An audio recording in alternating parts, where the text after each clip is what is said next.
جتنے حالات نامساعد ہوں اتنا ہی اجر زیادہ ہے، جتنے حالات آسانی کے ہو جائیں اتنی ہی اجر کے اندر کمی ہو جائے گی۔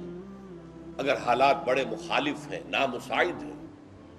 بہت ہی شدائد ہیں، اس میں آپ نے نیکی کی ہے تو اس کا درجہ اللہ کے ہاں بہت بلند ہے۔ تو گویا کہ یہ جو حالات کا نامساعد ہونا ہے یہ تو تمہارے لیے رحمت ہے اللہ کی،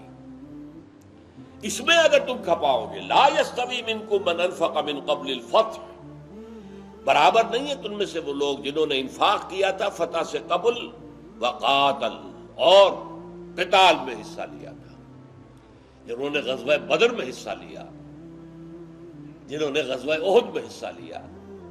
جنہوں نے غزوہ احزاب میں حصہ لیا، اس کے درمیان بھی بڑے بڑے غزوات ہیں، ان کا اجر بعد میں لوگوں کا جو فتح مکہ کے بعد قتال ہو رہا ہے، غزوہ تبوک میں جا رہے ہیں، ان کا وہ اجر نہیں ہو سکتا جو اہل بدر کا ہے۔ دین کی بات پھیلانا صدقہ جاریہ ہے، ثواب کی نیت سے ویڈیو کو شیئر ضرور کیجیے۔ جزاک اللہ۔